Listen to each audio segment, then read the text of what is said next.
The Gemara in Daf Yomi Aleph by the two dots. So the Gemara is bothered by the Mishnah. The Mishnah described how you're supposed to bring the Tamid in the morning, and the Tamid in the afternoon. And if, let's say, you did not bring the Tamid in the morning, the Tanakama does not care whether it was b'mezid, b'shoigig, you still bring in the afternoon. Comes Rav Shimon, and he says, no, only if it was b'shoigig, or b'oinus, but not if it was b'mezid. If it was b'mezid, there's a penalty, you don't bring in the afternoon. Then the Mishnah talked about the Ketairis. The Mishnah says the following line. It said the Ketairis also, if let's say you didn't bring in the morning, then you bring the entire Ketairis, you bring the Ketairis in the afternoon. Or Shimon says you bring the entire mana of the Ketairis, you don't split it up. Because the Mishnah said, because Shimon said, when they were mechanech, when they inaugurated the Mizbeach HaKetairis, they always did it with a mana. So you see that it's supposed to be a whole unit. So we split it halfway in the morning, half in the afternoon. But obviously, if you don't bring in the morning, you bring the entire thing in the afternoon. Then the Mishnah said, so too it is with the Mishnah's lashon is v'loy mizbacha oila of the tamid sheshachar, that the outer mizbeach was inaugurated with the morning tamid. Why do I have to know that?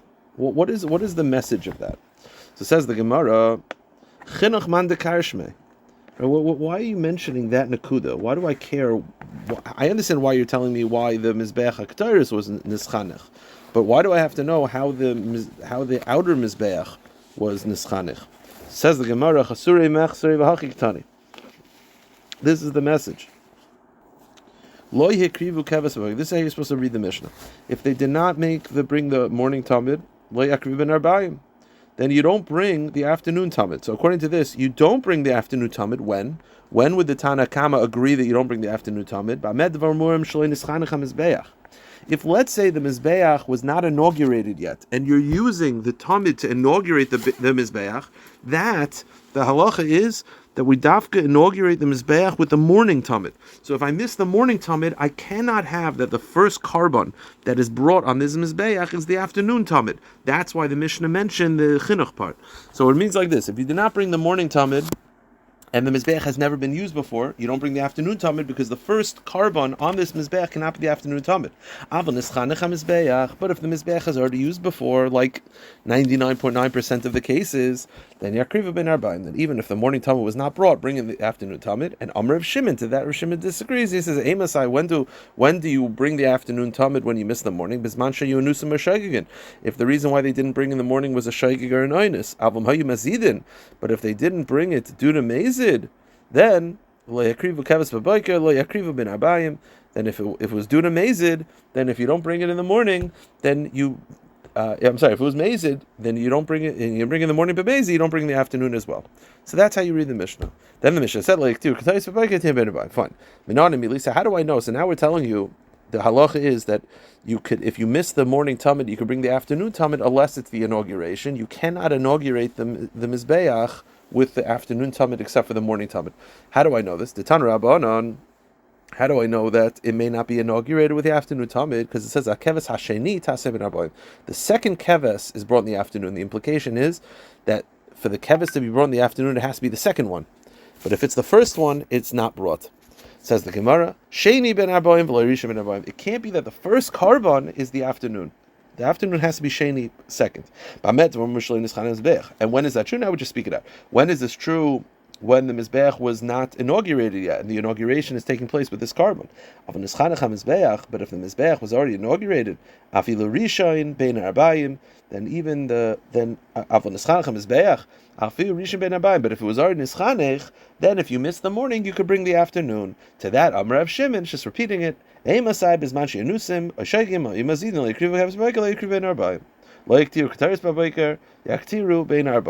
so the Gemara says like this: according to Rav Shimon, if they did not bring the morning tamid on purpose, they don't bring it in the afternoon. Now, 2 points. First of all, by the Ketairis, he does not make such a distinction. By the Ketairis, Rav Shimon agrees that if they did not bring the morning Ketairis on purpose, they still bring in the afternoon. So we have to figure out why there's a difference between Ketairis and the tamid. But let's just focus on the tamid for a second. If they did not bring it in the morning, then we penalize, and they don't bring the afternoon. The question is, who are you penalizing? The Mizbeach. Well, because these Kehanim were Rishoyim and did not bring it on purpose in the morning, there should be no afternoon Tamid for Klal Yisrael? That doesn't make any sense. because the Kehanim sinned, therefore the Mizbeach should not have karbanos? That doesn't make any sense. So Amar Rava Hachi Kamar Le'Yakrivu Hey Navachem Yakrivu. Rava says when it says that they didn't bring in the morning on purpose, you don't bring in the afternoon, it doesn't mean there is no karban being brought in the afternoon. It means it's brought by other Kehanim, meaning that entire Mishmar is penalized that they don't get to bring the afternoon Tamid. The afternoon Tamid is brought by Kehanim that were not on watch. But by Ketairis, we don't find such a penalty. If they didn't bring the morning Ketairis, even on purpose, they bring in the afternoon. Why? Since the Ketairis is not as frequent, and Ume'atra, and it brings wealth to those that perform the Ketairis, right? Bringing the Ketairis brought Ashirus. So because it brought Ashiris, it was not common for people to skip it. You see, in the morning, you could argue, it's possible that you could have Rishoim, Kaihanim, who are like, you know what, I don't want to bring the carbon in the morning, I'm tired. Okay, fine. It's possible, at least. So therefore, Chazal penalized them that if they didn't bring in the morning, they can't bring in the afternoon. So it's possible, therefore there was a penalty. But when it comes to the Ketairis, which brings Ashirus, it's a school to bring Ashirus, no Kayin, it was very infrequent, it was very uncommon for a Kayin to refuse to do the Ketairis. And therefore there was no penalty. V'lei Pashi, and therefore there was no reason to penalize because it was not common enough to actually motivate a Takanas Chazal. Rav Shimon, V'kula ha'yisakreva ben arbayim, she'in mechanchen es mezbach hazav, u'kteris asam she'ben arbayim. So it says that, Rav Shimon says that when they would inaugurate the inner Mizbeach, they would do it with the afternoon Ketairis. Okay. You're telling me that when they would inaugurate the inner Mizbeach, they would always do it with the afternoon Ketairis. But doesn't the Brisa say that they would inaugurate with the morning Ketairis? So was it the morning Ketairis or the afternoon Ketairis? The answer is Tanoihi. It's a machlokes Tanoim. Some Tanoim say the morning Ketairis, some Tanoim say the afternoon Ketairis. Now I'll just say it outside, we'll see it inside. If you feel that it's the morning Ketairis, then it's modeled after the outer Mizbeach. The same way the outer Mizbeach was inaugurated with the morning Tamid, so too the inner Mizbeach was inaugurated with the morning Ketairis. The one who says that it was the afternoon Ketairis is because the pasuk compares the Ketairis to the menorah. The same way the menorah was lit in the afternoon or at night, whatever, towards night. So to the Mizbach HaKetairis, the inner Mizbeach was inaugurated at night, which is the afternoon Ketairis. It makes sense that it was the afternoon Ketairis. Why? Because the pasuk says the pasuk compares the Ketairis to the menorah, and he loved David hadlaka miurta hatava b'tzafar mehecha. The pasuk says that they would clean out the menorah in the morning, which means they lit it at night. So that means the afternoon. So they lit the menorah in the afternoon. And the pasuk compares the menorah to the Ketairis, which tells you the Ketairis, the inauguration, was the afternoon as well. That's the side of the opinion that says it's the afternoon Ketairis. And the one who says that it was inaugurated with the morning Ketairis, where does his svara from? He compares the outer Mizbeach to the inner Mizbeach. Just like by the outer Mizbeach, it was inaugurated with the morning Tamid. Afkan b'Ketaris Asam Shal Shachar. So over here, it was inaugurated. The inner Mizbeach was inaugurated with the morning Ketaris. Then the Mishnah said that when they would inaugurate the Shulchan, they would place the Lechem Aponim on Shabbos. So the inauguration of the Shulchan was the Lechem Aponim on Shabbos. The Gemara says, let's deduce from here that they would not inaugurate the Shulchan with the Lechem Aponim during the week. The implication of the Mishnah is that it's dafka, the inauguration that took place on Shabbos, but if I were to put the Lechem Aponim during the week on the Shulchan, I cannot inaugurate it that way, but it would instill holiness into the Lechem Aponim, that when do the Lechem Aponim have Kedushas Aguf? When they're placed on the Shulchan. Now we assume that that's when they get placed on the Shulchan on Shabbos. But let's deduce from the Mishnah that the only thing that needs to be done on Shabbos is the inauguration of the Shulchan. But if you place the Lechem Aponim on the weekday on the Shulchan, it would instill holiness. Is that true? Says the Gemara.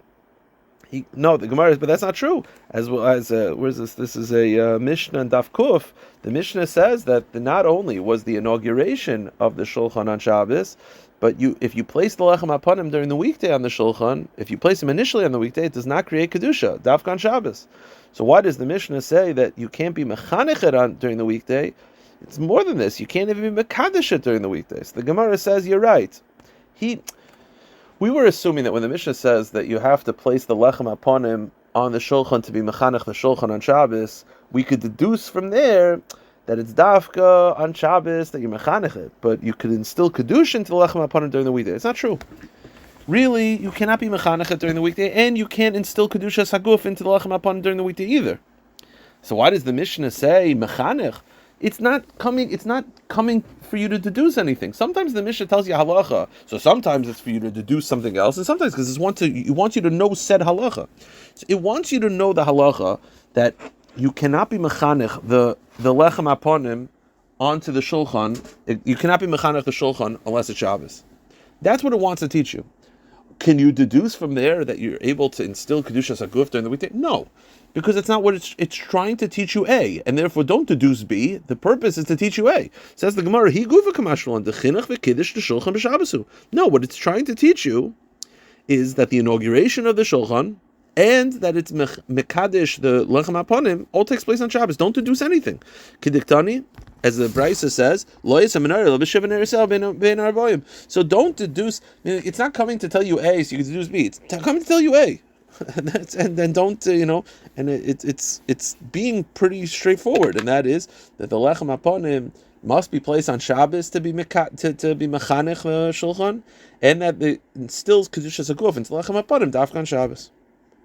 Tan Rabbanan zeu ketayr she'osel yochid shel mizbeach hachitzon. Okay, the Brisa says that there was one time in history where something unique happened. That was by the Nesiim. That something unique happens that the Nesiim, when they inaugurated the Beis Hamikdash, the Mishkan, they donated ketayros. Now, says the Brisa, Zeu ketayros also liyachid al mizbeach hachitzon. This was unique because it was donated by an individual, and normally the ketayros is from all of Klal Yisrael, and number two, it was placed on the outer mizbeach. Normally, the Mizbeach, it's done on the inner Mizbeach, but by the Nesiim, it was the outer Mizbeach. So those were two things that are unique. So we say, Heichal, when did this take place? And it was a exception to the rule. It was not a common circumstance. Under normal circumstances, it's not brought by an individual, and it's not brought on the outer Mizbeach. But this time it was different. Heichal, when did this take place? Rav Papa ben Nesiim. Okay, by the Nesiim. So now the Gemara, for some reason, understands like this. The Gemara understands that from the fact that the Brisa says that there was two things that were unique about it, that it was by an individual and on the outer Mizbeach. That implies, for some reason the Gemara assumes this, that implies that one of the two things is possible. Meaning, the Brisa is saying this was something very unique. What was unique about it? That it was by an individual on the outer Mizbeach. So the Gemara says, does that mean that it could be by an individual on the inner Mizbeach? Or does that mean that it could be by Klal Yisrael on the outer Mizbeach? I mean, the implication is that what was unique about it was that there were two things together, but one of the two is allowed. And the problem is, that's not true. Each thing was unique, meaning the two components, that it was done by a Yochid and not a Tzibur, and the fact that it was done on the outer Mizbeach, the Gemara assumes that what makes it unique is that it was both of them. But one without the other is taka permissible. It's not true. Each one on its own is also unique. You can never have a Yachid. By being inner Mizbeach, bein outer Mizbeach, a Yachid is never able to donate the Ketores. And you can never have the Ketores in the outer Mizbeach, whether it's by a Yachid or a Tzibur. So the Gemara is like deducing at first that like you're telling me what's strange about it is that it's both, but one without the other is possible. We're going to have a Brisa that basically says you can't have one with either. So the Gemara is going to say no. What makes it unique was that not only was each component unique, that it was a Yachid, that's a Chiddush. That it was on the outer Mizbeach, that's a Chiddush. The biggest Chiddush is that it was both together. But the truth is, one without the other is also not allowed. Says the Gemara, does that mean that I should deduce from here that what makes it unique is that it was an individual who donated the Ketores on the outer Mizbeach, but if an individual wanted to donate on the inner Mizbeach Makriv, that would be allowed normally, Visu. And secondly, you're saying what's unique about it is that it was donated by a Yochid on the outer Mizbeach. But that means that if it was donated by a Tzibur on the outer Mizbeach, that would be allowed. But that's not true. Each one of these components is actually unique in Bifnei Atzmai. The Brisa says, you might think that an individual can offer incense like any other optional carbon, And if he says he's going to, maybe it's a neder that he should fulfill. No, this is considered an outside, an alien incense, zara. It's not allowed. A yachid cannot bring a ketores. Now, yachid maybe. Yachol lo yehe yachid maybe she'ein maybe chayvasa ki yaitze. Go to the next page. Avot tzibur yehe maybe. Maybe a tzibur is able to donate the incense. She maybe chayv ki yaitze by. Tamaloi meloi salu. No, they are not able to either. Neither a yachid or a tzibur can donate. Now yachol yalu amizbach hapnimi. Aval yalu amizbach hachitzon. Now you might think that a yachid or a tzibur is not allowed to. That's only on the outer mizbeach. But on the inner mizbeach, the tzibur can donate one. Tamaloi meshem and amishcha v'skteres asam lekodesh chotzi v'sichayasu. They cannot bring a ketores. It's not an optional carbon that could be brought by a yachid, by a tzibur, by the inner mizbeach, by the outer mizbeach. So why does the Brisa say that what was chiddush was that it was both of them? Each one b'fnei atzma was unique by the Nesiim, and the Gemara says you're right. By the Nesiim, there were two things that were unique. A, it was brought by a yachid, which is never allowed, and B, it was brought on the outer mizbeach, which is never allowed. But don't deduce from here that a yachid could bring it on the inner mizbeach, or a tzibur could bring it on the outer mizbeach. No, it's not true. Each one b'fnei atzma was unique, and as a bigger chiddush that was both together. Amar Papa loy mi boy kamer, loy mi boy tzibur on mizbeach achitzayin dol yeshkechin, v'loy mi boy yachid on mizbeach apnimi dol yeshkechin, ela afilu yachid on mizbeach chitzin de eshkechin v'nesiyin hayrasha. It was a chiddush that both of them coming together, and it was a hayrasha. It was a one-time deal. So the Mishnah says like this. The Mishnah is talking about the Chavite Kohen Gadol. The Chavite Kohen Gadol was the daily carbon mincha brought by the Kohen Gadol. Now he would bring so basically he would bring an isaron. Half of the flour he would bring in the morning and the half in the afternoon. What the chiddush of the Mishnah and the Mishnah is going to speak about is that the Kohen Gadol cannot bring half of an isaron in the morning and then half of an isaron from his house, let's say in a klisharis in the morning and then half in the afternoon. He has to bring a full isaron and then put it in a klisharis and then split it up.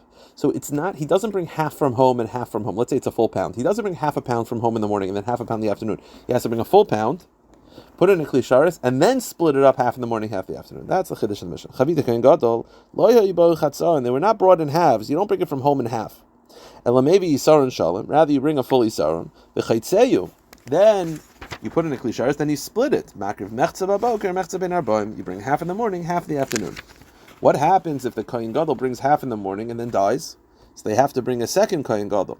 So basically, the Mishnah is going to say that that second Kohen Gadol is kind of stuck. He can't bring the second half of the first Kohen Gadol's. Right? Again, the Kohen Gadol brings the pound of flour. He brings half in the morning, and now they're sitting a half a pound for the afternoon. But then he dies. So the second Kohen Gadol cannot bring the half a pound because that wasn't his machzis.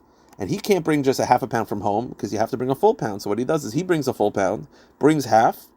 The second half is thrown out, whatever is burnt, is destroyed, and the second half from the first Kohen Gadol is also destroyed. So says the Gemara, Kohen shemayvi machzah shachris umeis. If Kohen Gadol A brings a half of Yisarun in the morning, and then he has a half Yisarun left, but then dies, umina Kohen achatachtav, and then Kohen Gadol B is appointed on that same day. So how does the Kohen Gadol B bring the afternoon chavitim? He does not bring a half Yisarun from the house because it has to be brought as a whole. And he can't bring the half that was left over from the first Kohen Gadol. And the Gemara will explain why. So what does he do? He brings a full measure of an Yisarun, and then he brings half of it. So now he's got a half left, and he's got a half left from the first Kohen Gadol. He brings his half, and his other half is destroyed. So if you were to calculate at the end, you'd have a full Yisarun brought, half by the first Kohen Gadol, half by the second Kohen Gadol, and a full Yisarun would be destroyed. Half by the first Kohen Gadol, the second half of the first Kohen Gadol, and the second half of the second Kohen Gadol is completely destroyed. Tan Rabbanon, the Gemara speaks out the halacha. How do I know that the Kohen Gadol does not bring half of an Yisarun in the morning from his house, and half a Yisarun in the afternoon, but rather he brings a full Yisarun and splits it? If it would have said half of a mincha, Maybe Chatzi Yisar Mebeis or Shachris or Makriv. Chatzi Yisar Mebeis or Arvis or Mekareves. I would say that he should bring half a pound from home in the morning, half a pound in the afternoon. Tamalomer Machtzisa Baboker Umachtzisa Ba'erev. It doesn't say Mincha Machtzis, it says Machtzisa Baboker, which means its half shall be split in the morning. What does that mean? Mechza Mishalem Umakriv. Half of a whole. Hey, Ketzad, how do you bring half of a whole? So maybe Yisar and Shalom, you bring a full Yisar and Vechotze, you divide it in half. Makriv, Mechza Baboker, Mechza Ben Arbaim. You bring half in the morning, half in the afternoon. Now, we said in the Mishnah, the procedure, if the Kohen Gadol dies, but the exact same procedure is done if the second half becomes Tameh. Let's say Nitma Mechza Shaben Arbaim Oisha'avad. Let's say you bring the first half, and then the second half either becomes Tameh or becomes lost. So Yachal Yavi Chatzi Yisaron Mebeis Arvis V'Yakriv. You might think that he should just replace half of the Yisaron from home. Tamalomar Machtzis Babagam Mitzvah Ba'erev Mechza Mishalmu Mevi. The answer is no. Even the afternoon must be brought from a whole. But the problem is when it's Tameh, you can't just bring half. So what do? Okay, it's that maybe Yisaron Shalom Mebeiso. You bring another full Yisaron V'Chotzeyu and split in half. Umachar Mechza. You bring half of it Umechza Avad and half of it is destroyed.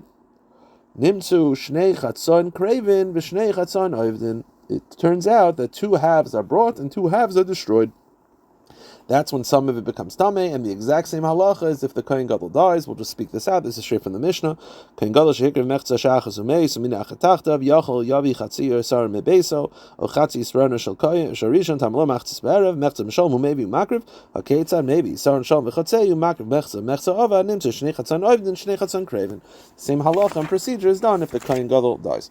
Tani Tana Kameder of Nachman. Mechza rishon and mechza sheni to uber tzurasan v'yatzu lebeis esreifa. So you have over here two halves that need to be destroyed. You have the second half of the Kohen Gadol who died, and the second half of the new Kohen Gadol. So the halacha is, you don't burn them right away, although they're not usable. You'd think they should just be destroyed right away. You have to wait for them to be overnight. You have to wait for Lina. Let them go overnight. They'll expire halachically, and then you burn it the next day. So the Gemara says, Amar Rav Nachman, Bishleim Arishan Ichzil Akrava. So out of these two, so again, you have half A, which is from the first Kohen Gadol, and half B, which is from the second Kohen Gadol. Both cannot be burnt right away, destroyed right away. They have to wait till tomorrow, and then they burn because they've already expired. The question is, why is that necessary? I understand why the half of the Kohen Gadol who died needs to wait overnight, because it was eligible at one point. When that Kohen Gadol was alive, it was eligible. I get because it was eligible, you can't just destroy it, because if it was eligible, it should be treated with a certain level of kavod, and therefore you have to wait for the next day for it to expire on its own, and then you could burn it. But the second half, which was what the Kohen Gadol brought from home, the second Kohen Gadol, right? What happened was he needed a half, so he brings a full pound from home, splits, uses half. The second half is destroyed. We're saying in that second half also you have to wait till the next day. But why? It was never eligible. He only needed half. You see, like the first Kohen Gadol, when he brought it, each one was eligible, and then he died, so it became ineligible anymore. I get it, so that's why you have to wait till the next day. But the half of the second Kohen Gadol, it was never eligible. Mitchila, it wasn't eligible. He only needed a half. That means that second half was never going to be brought as a carbon. So why can't I just burn it, destroy it right away? It says the Gemara, Damar Lachmani. Who is this like that says you have to wait for the next day? Tana de Rabbi Arvuhu Damar Afilu Pigol Tayin Ibr Tzura. Rabbi was, it's the Shita Rabbi Arvuhu who says that even Pigol, which is also not really eligible, it needs to wait till the next day. So he says that even if the carbon is not really eligible, it still needs the cover. You don't destroy it away, you wait till the next day. Ravashi Amar, Ravashi says, Afilu Tim Rabbanon, the truth is no, you're making a mistake. Even the Rabbanon would agree that in this case, you have to wait till the next day. Why? You're making a mistake. The second Kohen Gadol needs to replace half. He brings from home a full pound. He splits in half. So he's like holding it like his left hand and his right hand. He chooses, let's say, the one in his left hand. He uses that. So the one in the right hand you have to destroy, but we wait till the next day. So he asked the question: why do you have to wait till the next day? Destroy it now. It was never eligible. The answer is that's not true. When he had both of them in his hands, he could have chosen either. You're right. He only needed a half. But when he brought that full Isaron, each half of the Isaron had potential to be used. And there was a moment where, like, he brings the Isaron from home, he splits in half. Again, he's holding the left hand and the right hand. At that moment, he could use the right hand, he could use the left hand. He could use any half of the Isaron. there was a moment of eligibility. Because there was a moment of eligibility, he can't just destroy it, he has to wait till the next day. Okay. Now this chavite kain gadol, as we'll see in a moment, it's both baked and fried. Shaila is, though, is it fried, then partially fried, then baked, or partially baked, then fried? So itmar chavite kain gadol ketzad. And how is the chavite kain gadol prepared? So Rav Yochanan says oifa v'yachach metagna. First, it's baked in an oven, and then it's fried on a griddle. The chavite means like a griddle, so then it's fried. Ravasi Amar Rav Chanina metagna v'yachach oifa. No, it's fried and then baked. You see, because the pasuk says teufena, which means to bake, but it also says chavitin, which is a griddle. So it's got frying and baking. So one opinion says bake then fry, the other opinion says fry then bake. Where do they get this from? So Amar Rav Rabbi, Kavasi di mistabra. I'll tell you why I think my opinion makes more sense. What's his opinion? His opinion is that it's fried, it's baked and fried, because the pasuk says tu fine. Tu fine is a funny lashon. It means to bake, but it's a funny lashon. This is how you read tu fine. Teufena no'eh. Bake it while it still looks good. You see, if you fry it first, then it'll already blacken. If you bake it afterwards, it won't bake looking good. Tu fine means no'eh. It should bake while looking good. That means you have to bake it first. It looks nice, then you fry it. That's how he gets it from.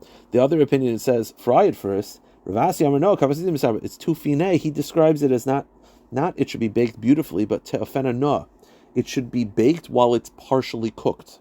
You got to fry it first, get it partially cooked, then bake it, because it has to be baked while it's already partially cooked. So those are the two opinions. Kitanoi, the truth is this shaila of whether it's baked then fried or fried then baked is machlekes tanoim. Tufine, the brisa says to ofeno no, it should be baked while it's partially cooked, which means fry first then bake. That's the Tanakama. Rabbi Yomi says no, to ofeno no, it should be baked looking nice. Bake it first, so it looks good, nice and crisp, no burning. Bake it first, then fry it. And Rav Yosi Yomer both to ofeno rabba, bake it a lot. So he actually holds bake, fry, bake.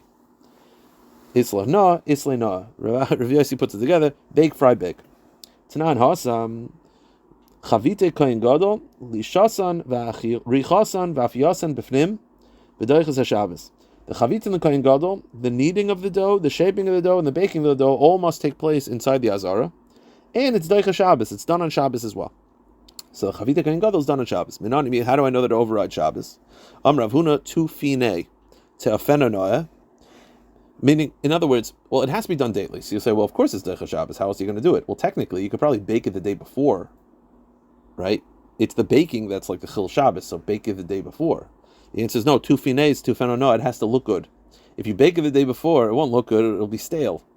Iofi le me'etzmo, and if you bake it the day before, in Shavala, it'll be puffed up and stale. It won't be as fresh and nice. And therefore, tu feno, no, means that it has to be baked while looking attractive, and therefore it can't be baked the day before. Masker of Yosef, Ema de Kovish le biarka. Why not just wrap it in greens? Apparently, if you take greens, it'll limit the exposure and it won't become as stale. So why can't I bake it yesterday? It'll still be tufen and na, because I just won't let it be exposed to the air as much. The Be'er Shmuel Tana, or Tease, actually, so according to this, he doesn't really have much of a source. So the Gemara says, okay, the Rabbi Shmuel Tana, he has a different source that it's Doiches Shabbos Tease. It should be made, implying Afilu b'Shabbos, has to be made daily, even on Shabbos. Tease Afilu b'Tumah. Tease means it's also brought in a state of Tumah, that even if it's Tameh, it's Doiche Tumah Hutra B'Tzibur. Abaya Omar, a second source that it's Doiches Shabbos, Omar Kra, Soiles Mincha Tamid. The pasuk says regarding Chavitin, fine flour is a mincha continuously. Harehi kim mincha tmidim, meaning it's like the Tamid Karbanis. The same way the Tamid Karbanis is Doiches Shabbos, calls it a Tamid. Same way Tamid is Doiches Shabbos, it's Baran Shabbos, so to the Chavitin as well. Rava Omar, we'll end with this. Rava says a third source, Al Machvas. The Chavitin should be made on a griddle. Malamet Shutuna Kli. That means that the Chavitin, I'll tell you why you can't bake it the day before. It needs to be baked in a griddle. If it's baked in a griddle, that means it has to be in a kli shares. Once it's put in a kli shares, it's already kaddish. If you wait till the next day, it already has lina, it'll be expired halachically. Meaning you can't bake it in the oven, not in a kli. You have to bake it in a kli. Once it's in a kli, then it's already kaddish kedusha zaguf. If you were to leave it overnight, it would have lina and it will become possible. Therefore, it has to be baked that day. I'll stop it.